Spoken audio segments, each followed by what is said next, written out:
So hello everybody, welcome back to my video. Today I'll be speaking about how to make a genuinely good PowerPoint presentation. Now in this video I'll be talking just to make a presentation for your school assignment or project. I'm not gonna be talking about like some professional level presentations, because if you want to do that you don't want to work in PowerPoint in the first place. So let's begin. Alright, so I'll be covering presentation tips in like their logical order, how they go. So I'll begin with the opening slide. The opening slide, you don't want to make that very messy. What I would do is just find a regular like picture to fit the whole screen and some text saying what the presentation is about. In most cases that's basically it, what you need, and you don't need anything else. Alright, the next step is further slides. And the thing I want to really point here is that you don't want to use any background presets PowerPoint gives you. You do not want to use that. That looks really lame.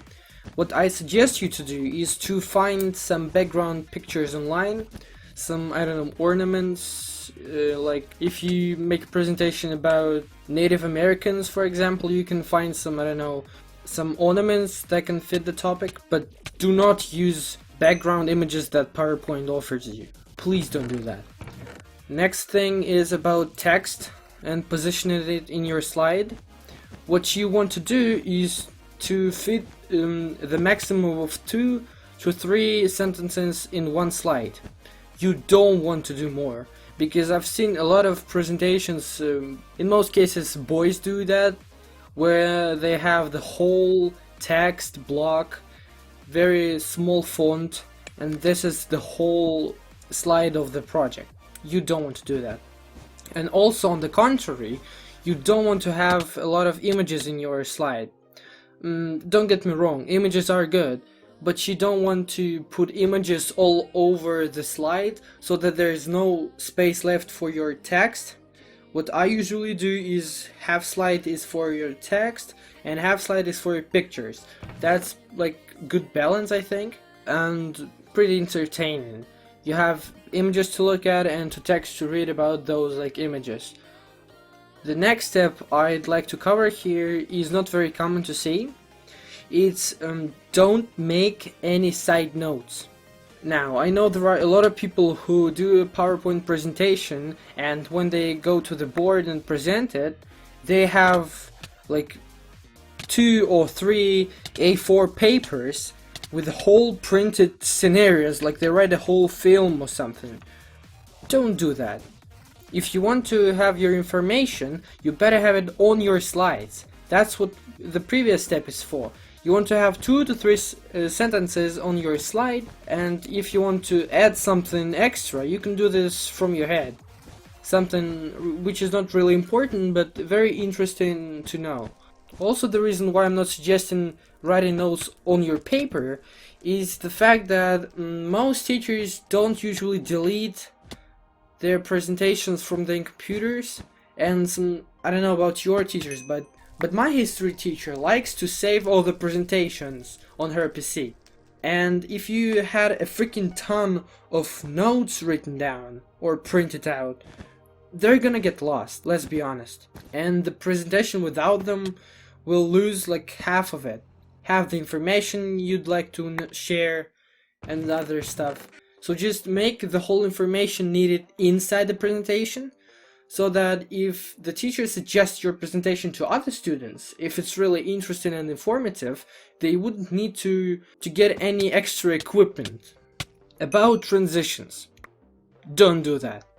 You don't know how stupid that looks when there's like a really good presentation and stuff and everything is very cool, but then there's like curtains open in transition, or I don't know, a plane folding and flying away. That looks so dumb, that looks so stupid. Don't do that. You don't need any transitions in your PowerPoint presentation. Like, you present to your classmates, you try to impress your teacher for them all.